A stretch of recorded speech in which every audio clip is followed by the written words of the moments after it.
Hi friends, నా videos కానీ మీకు నచ్చినట్టయితే please like and subscribe my channel.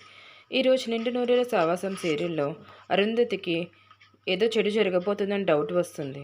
అప్పుడు గుప్తా గారిని అడుగుతుంది, ఏంటి మీరు నవ్వుతున్నారంటే అక్కడ ఏదో చెడు జరుగుతుంది అని చెప్పండి అంటే అప్పుడు గుప్తా గారు అరుంధతికి నిజం చెప్పేస్తారు.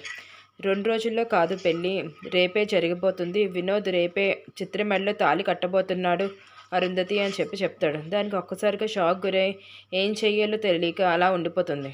నెక్స్ట్ డే మార్నింగ్ బాగి కిచెన్లో వంట చేస్తూ ఉంటుంది.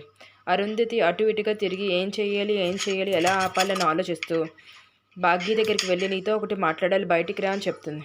వస్తానక్క అని చెప్పి బయటికి వస్తుంది. అప్పుడు బాగి వచ్చి ఏమైంది అక్క అని అడిగేసరికి నేను చెప్తాను ఆగు అని చెప్పి ఈరోజు వినోద్ని ఎట్టి పరిస్థితులను నువ్వు బయటికి పంపించద్దు అని చెప్తుంది.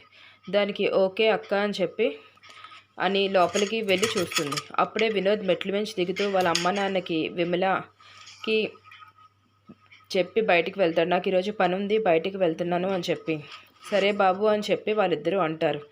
కానీ ఇక్కడ చూస్తే బాగి ఎదురయ్యి వినోద్ నువ్వు బయటికి వెళ్ళడానికి వీల్లేదు, ఈరోజు ఎలా అయినా సరే అని చెప్తుంది. దానికి వినోద్ విసుగ్గా మీరెవరు చెప్పేది అని చెప్పి అక్కడి నుంచి బయలుదేరి వెళ్ళిపోతాడు. బాగి ఏమి చేసేది లేక ఊరుకుంటుంది.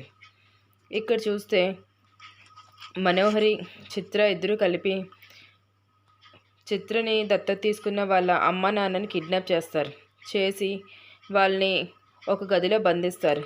చిత్ర వాళ్ళని చంపేయడానికి ట్రై చేస్తుంది, కానీ మనోహరి అడ్డుపడుతుంది.